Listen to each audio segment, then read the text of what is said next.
Hey, good morning, everybody. Welcome to another Telling It Like It Is. My name is Jade Alberts, the founder of Pure Guidance. We're a purpose before profit group that helps scaling companies.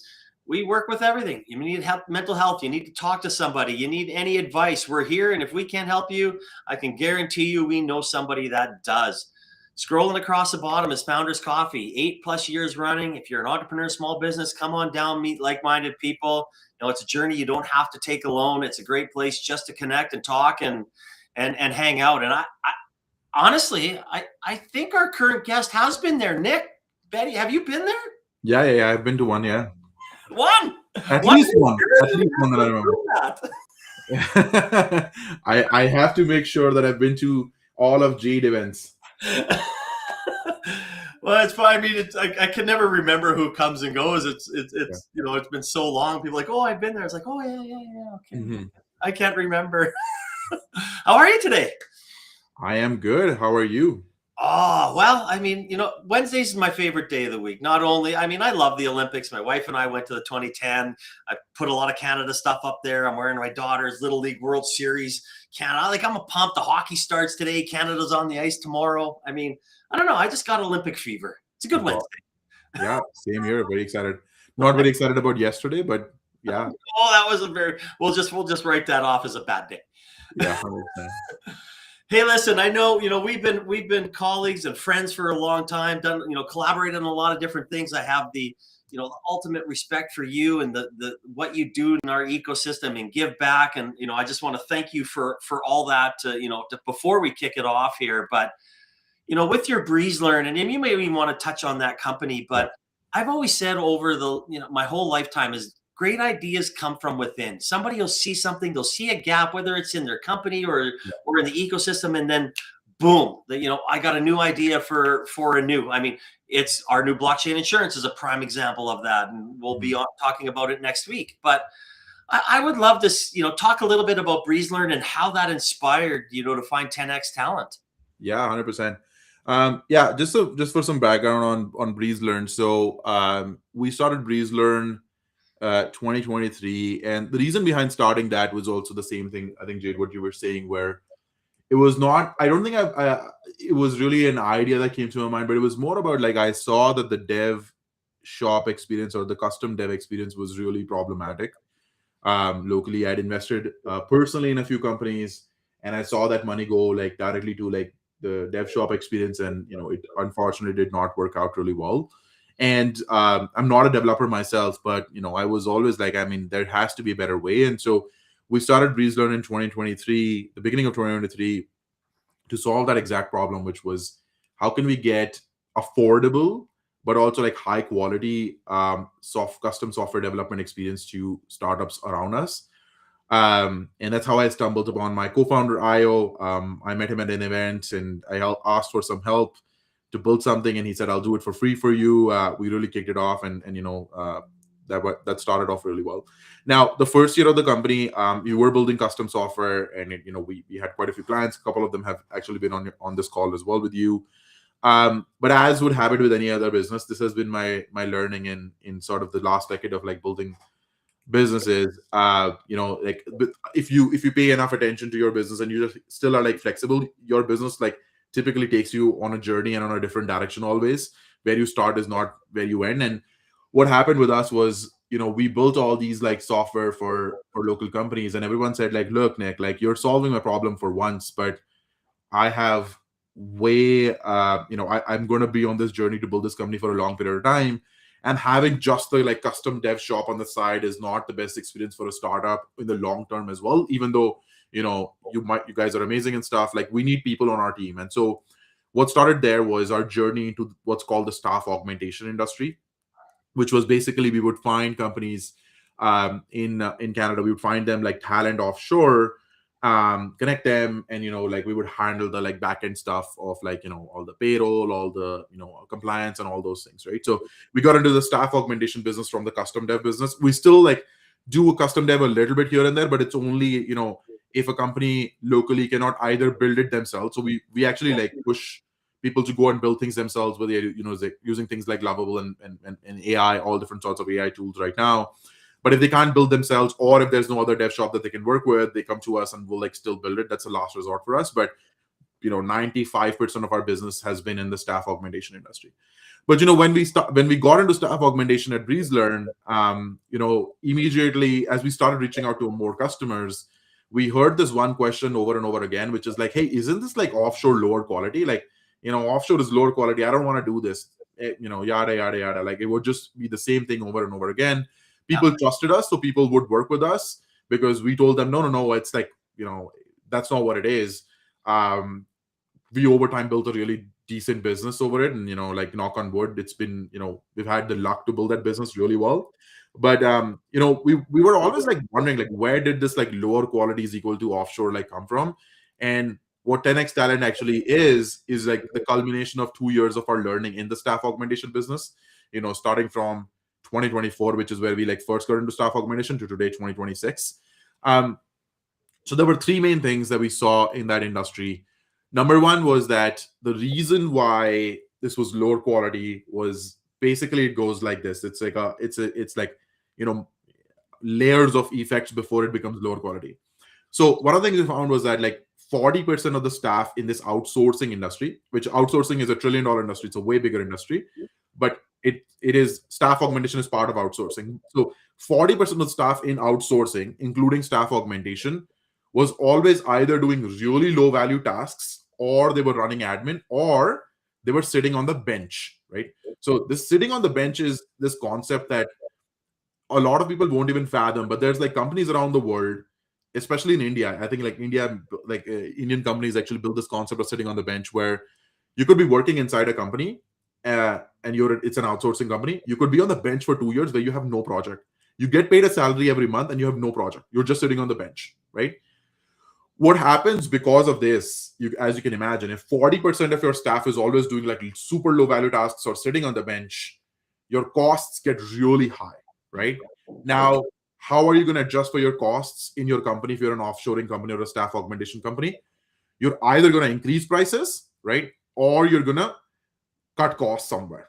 When you increase prices, there's only a ceiling, right? Because obviously you have to be a little bit more cost effective than locally in Canada or in North.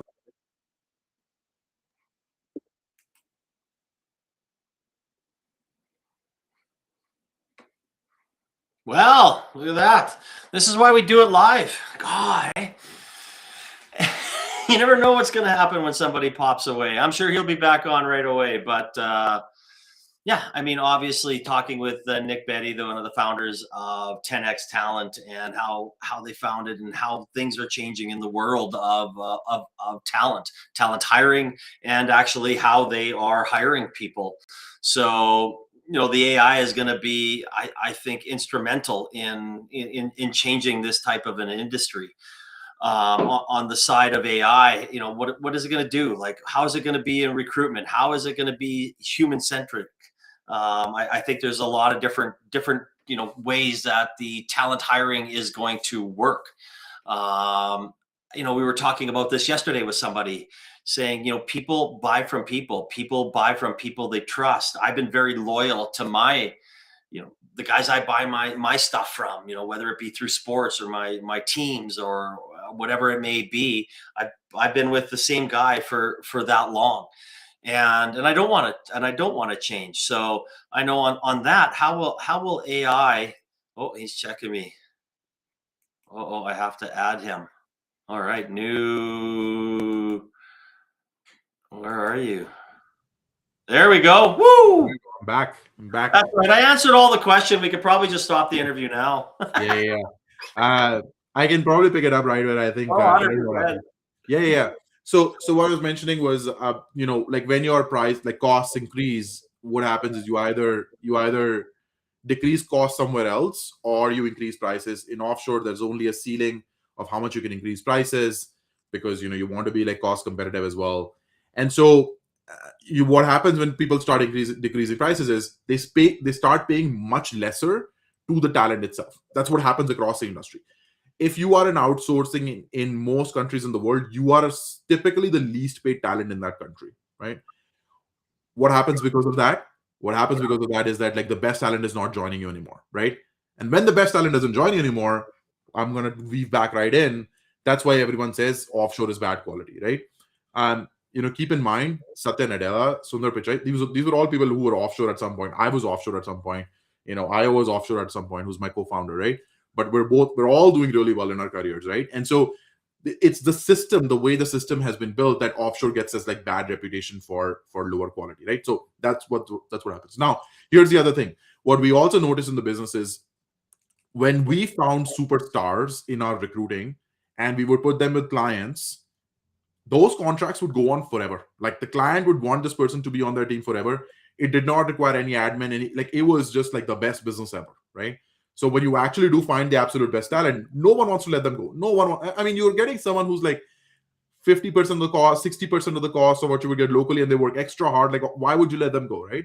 And so that makes like a lot of sense. Now, but finding and hiring these people, these absolute superstars, you have to go through at least 100 or 200 or 300 resumes and 300 people to get there. So it takes a lot of time and a lot of effort, a lot of cost, right? Yeah. So that was the second problem. Now, the third thing that is happening in this industry also is there is a new market that has been created, which is called the employer of record market, EOR market. So what the EOR market basically is tech companies can go and find people themselves offshore somewhere in the world and hire themselves through an EOR. And the EOR basically is a software company that will just like charge you a typical amount per month to just run compliance. So you have hired someone offshore, they can be on like this local company's record, so you never get into labor laws problems yourself. EOR was a market that did not exist until 10 years ago. Now it's a huge market. There's like really large companies like Deal started with EOR, right? But EOR is still a $10 billion market, and it's sort of stagnating now. And staff augmentation is a $300 billion market annually, right? So what's the biggest like blocker for EOR? The biggest blocker for EOR is that finding talent offshore is not as easy as people like make it sound. You have to understand local signals. Like in Calgary, I would know which are the good companies to hire people from, which are the good universities and stuff like that. Now, but when you start thinking about offshore, right? And if you like just assuming you were born in Canada, or even if you, let's say, you were from India, you only know about India, right? You don't know about every other country in the world, right? So there is actually no real good way of finding people offshore and figuring out if they're actually really good or not, right? So these were the three problems that we noticed over the last 2 years. There's a lot more, but I just wanted to limit it to three, which is one, high cost and staff augmentation because of bench time. Because of bench time, what happens is the good talent does not want to come work because they don't get paid as much, right?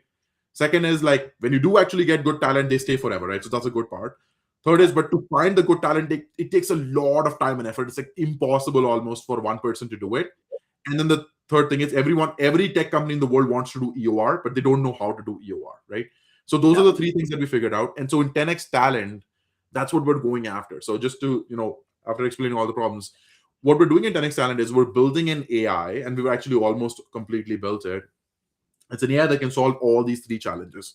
So we're moving from a BreezeLearn, which was more of a service business, to a tech product business where this AI can help any company in the world to directly themselves hire the absolute smartest people from anywhere in the world. The AI helps to guide them to pick which market they should go after. So, for example, if you're looking for SDRs, the best market in the world is Ethiopia. Maybe 5 people in Alberta that have come across know that. And I talk with a lot of tech founders. Like most people don't know that. They're like, wow, they're like, why Ethiopia? Until they speak with the talent there, they're like, okay, now it makes sense, right? So the AI helps you first pick the right market to go after. Then it helps you like pick the right type of talent, and it helps you find 10x talent. So that's where the name comes from. It helps you find the 10x talent in these countries. People like Nik, people like Io, who like we would have happily stayed, in India if I was getting paid, $7,000 a month. I don't need to get paid $200,000 a year. We would be happily getting paid that there, and we would do the best work of our lives. And now these people don't have to move their communities and stuff like that and uproot their lives for economic migration, right? And so that's what we're really building, where you can hire these people themselves, and it's completely free. So there is no cost to actually doing that.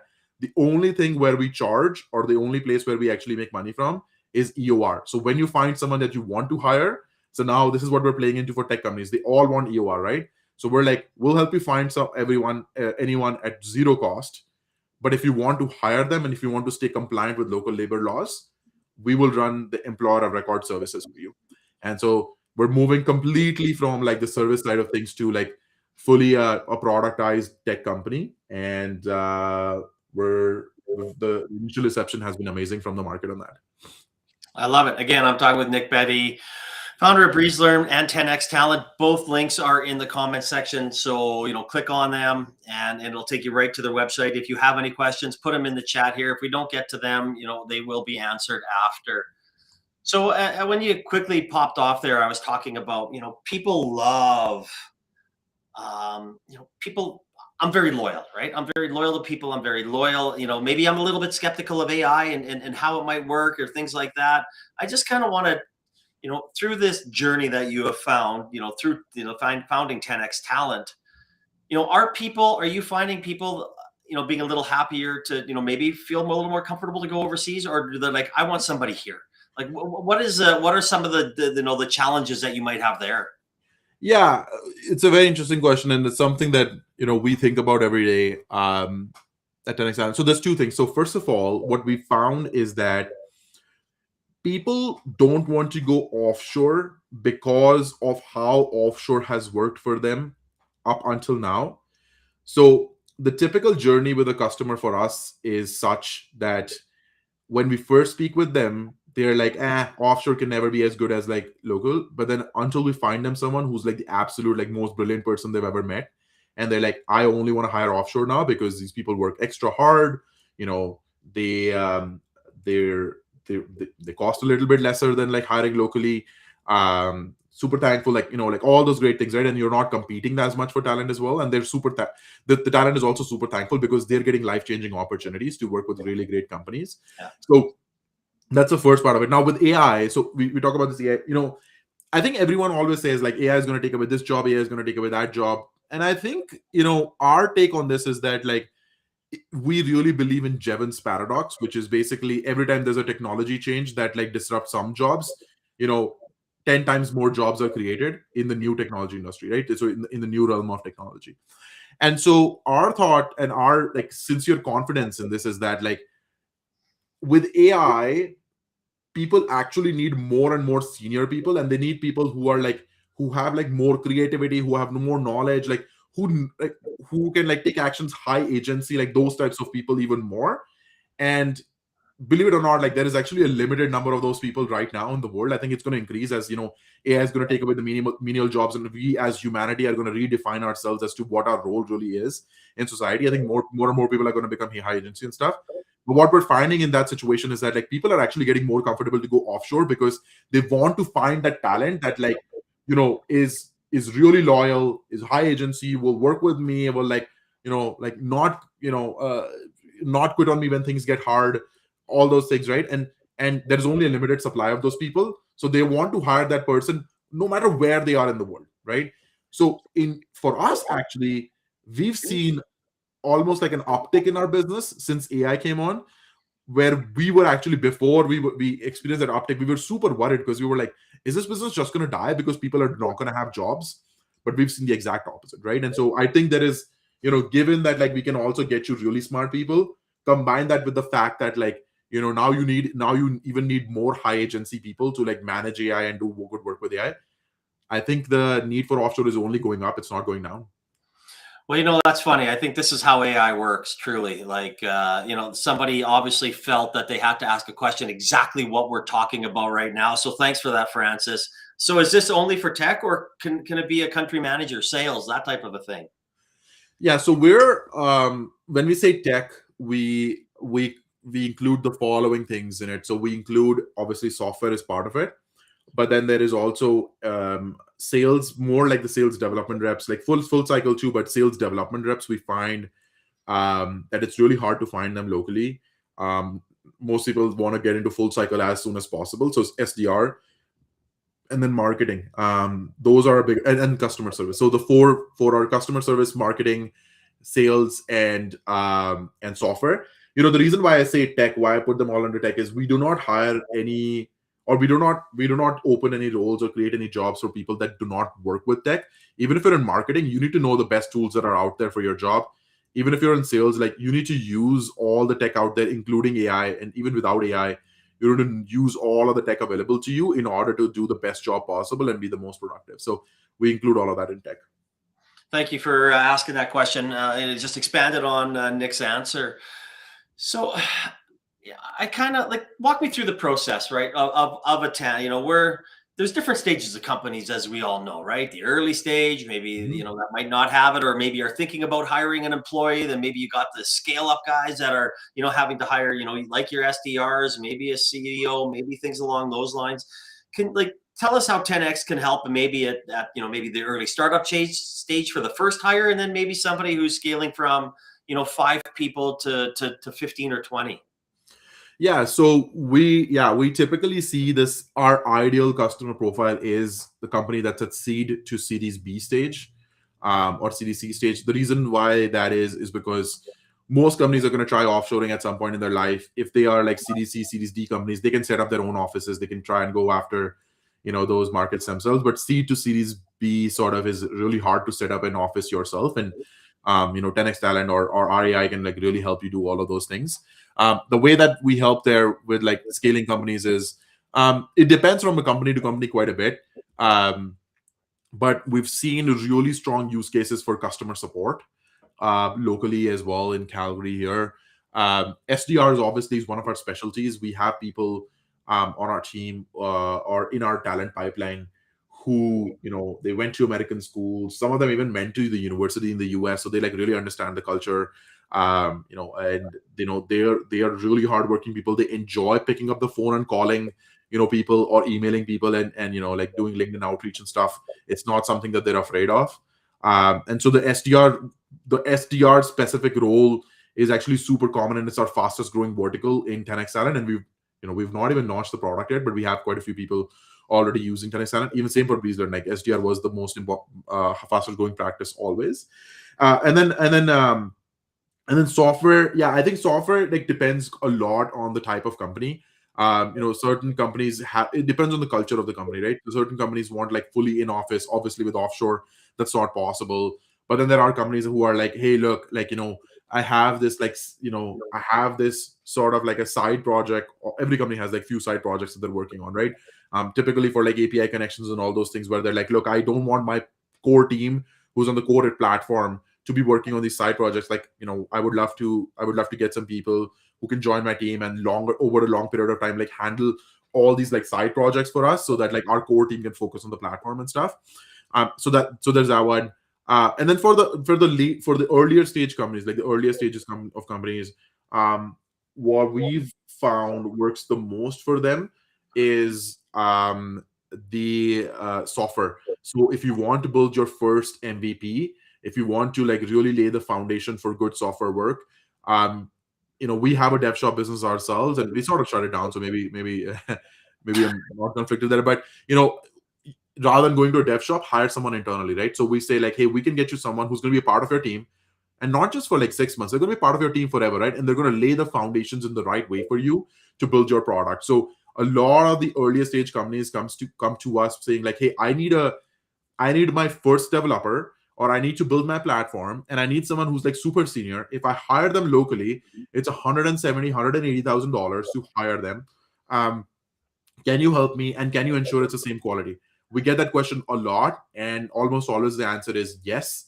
And we can actually, especially now with our AI, we can find you someone. So if let's say you're a company in fintech doing cross border currency or something like that, we can find you someone who's done cross-border currency in fintech, an engineer who built a platform from scratch from somewhere else in the world. We can help you get you the exact same person, right?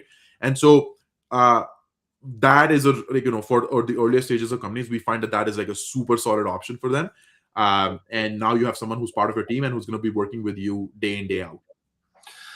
All right. Well, gosh, again, this is how AI works in the real world. My thoughts of AI, right?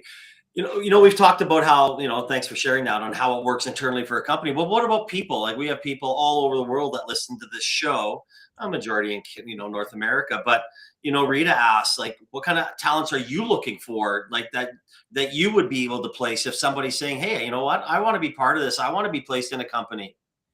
Yeah, look, I mean, so it's very interesting. The reception from talent has been like overwhelming. And we're like super happy that we're able to go on this journey and help talent around the world, right? But that being said, if we are going to make this, we talk about this internally in our company, that if we can really change the outsourcing industry, this is a $1 trillion company, right? Outsourcing, by the way, today is a $1 trillion market. But in order to do that, we have to start somewhere, and which Yeah. is why we're like very specifically focused right now on the like 4 verticals I mentioned, but also for very specific type of companies, which is seed to Series B companies. That's what we're going after only right now. My dream in the future, as this platform scales and stuff, so we have actually a few other things that we're working on as well, but my dream really eventually is to, like, yeah, I mean, anyone in the world wants like a job anywhere in the world, like location should not be an issue. We should be able to find the absolute best people in all different fields, and it's coming, but we need to start somewhere. And what we personally think that the specific areas where we can add the maximum value is what we're focusing on. It's a super small market, it's not a huge market right now, and that's on purpose. We're going to go after that. Once we get good traction from there, then yeah, we're going to open it up to a lot of different people over the world. I love it. I love it. I mean, I've been at work. I'm a little bit ahead of the curve. I've been almost to work from home for 30 years. So I have said for 30 years, work's a thing you do, not a place you go. And I mean, obviously, it's not for every industry. Like my brother's a steel cutter, can't work from home. But it's something that I truly believe. So we've talked a lot, and thanks for sharing it again. I'm talking with Nik Bedi, the founder of 10x Talent. The link is in the comments section. Click on it, 10xtalent.io. Take you directly to the website, more information. You can reach out to him on LinkedIn as well. So we've talked a little bit about, you've talked about $1 trillion company and all this thing. You've said a little bit of short term. So, but what's next? I know you've just launched and you're moving it, and I know it's a question I love asking, and our conversation a little bit about it, but maybe expand, a little briefer, a little short term, a little long term. Yeah, so short term, we're going after. So we're just opening up our platform. So by the way, the interesting comment is interesting here is the name of our AI is actually Nico. The reason why it's Nico is because it's Nik and Io. All the things that Nico does is what Nik and Io used to do back in the day. So Nico is actually going to put us out of jobs, but I'm happy about that. I'm not sad about that. And so we're launching Nico to Talent on Monday. So it's going to open up. We've got a wait list of over 5,000 people who are waiting to talk to Nico and find their first roles. We also have the first 5 roles that we have already sourced that we're going to open up to the world. And so Nico is opening up for like talent very soon here next week. So anyone who's tuning in to learn more about that, I've dropped it. So this is the first time I've mentioned when it's going to be launched. And then yeah, and then so we're going to scale that. Obviously, we're going to open it up to clients at a certain point too, where Nico, my idea with Nico is like, you don't have to speak with like Nik or Io ever again, hence Nico. Nico can do everything. So if a client comes there and says like, hey, I am looking for XYZ person, Nico's consultative. He can say like, hey, look, if you're hiring fintech, you should go to XYZ country. That's where like the most density of talent is. If you're like, if you're confused between do you want to hire in Latin America or Africa or like Eastern Europe or India, like it can help you guide and make the right choice for you. And then it also can like find the talent for you. So it can actually go ahead and like, really like get you the top 3 people in that region who fit your job the most. It'll set up the interview. It'll do all those things. It'll sign the contracts. It'll handle your payroll. It'll handle your UR. It'll handle everything. So that's the short term that we're going after. Long term is this, right? So I mentioned the $1 trillion industry, right? We have our eyes set on not just this. What we've learned in outsourcing is, so I'll give you another example, a sneak peek. There is an entire industry that exists, which is called the voter proxy solicitation industry, which is all public companies need to when they're doing like major votes on their on their AGMs or on their resolutions, they need to get their shareholders to vote. And in order to do that, what do? They out contract to some outsourcing companies where the entire job of the outsourcing company is to pick up the phone, call a shareholder, and explain to them the entire prospectus, and then get their vote. Right? People are doing this job. It's the turnover in this job is like really high. I think it's like 80% or something. Like whoever starts in the today will not like in 80% of those people will churn in a year because it's just the most boring job ever and people get yelled at and stuff like that. That's the next segment we're going to go after, where we're going to use voice AI to do that low value task. And if there is an escalation, if the voter asks for something that's like something that the AI cannot handle, we will have these really smart people, 10x talent sitting on the back end, who can pick up the phone and be like, hey, I know you were speaking with my colleague XYZ. I know you had this question. I can answer this question for you. And we've got a whole suite of problems in the outsourcing industry that we can solve with using AI, where our future vision is this: all low value tasks should be done by AI, and all high value tasks should be done by 10x talent. And we're the first company, I think, in this AI world who's actually talking about humans working with AI. Everyone else talks about replacing humans. We're like, no. We're going to augment humans in the right way, and we're going to bring humans into the mix with AI. And so that's what our vision is in the long term. Replace this entire $1 trillion outsourcing industry. This is an annual $1 trillion spend, right? We think we can go after it really well, especially if we have access to the best talent in the world. No, totally agree. Again, talking with Nik Bedi, founder of Talent X 10x Talent. Sorry, just click on the website in the comment section. And we were talking about earlier on when we started that Wednesday's my favorite day of the week. I get to talk to incredible people like yourself and all the 400 plus entrepreneurs that I guess there's been a few repeats. You're a repeat. So, and I always end with the same last question. And both you and I have been around the ecosystem. We've both been part and founded multiple companies and run the gauntlet and lived the ups and downs of that world. So there is one more question, and it is: if you had one piece of advice for a founder, entrepreneur, startup, what would that be? Yeah, that's amazing. So Jade, this is something I actually this is something that I spend a lot of time on, and really for myself, right? Thinking what type of founder I need to be, and where are my what's my biggest strength and stuff like that. And so my advice to other founders is really believe in yourself, right? The fact that you decided to go on this crazy journey where success, the probability of success is so limited, but yet you pursue the craft for the sake of the craft, just puts you in a special category. I find too many founders they second guess themselves, they doubt themselves. I think it's great to take advice. I think you should always take advice, and mentorship and all those things are amazing. But at the end of the day, it should not be at the cost of you losing self-confidence in yourself and your own gut. And just trust yourself. You are closer to the next breakout success moment than you think you are. But the problem is that you don't trust yourself enough to follow through to it most of the times. I do it all the time to myself, and over the years I've now learned to trust in myself, and I find that it always works. So yeah, just trust yourself, man. Go after it. The answers. You're very close. Seek the help that you need to seek, but don't let anything ever sort of make you self-doubt yourself. You're gonna get there. I love that. And to be quite honest, obviously we work with a lot of founders with peer guidance, and we give advice but I end every single meeting that we have it with: this is your company.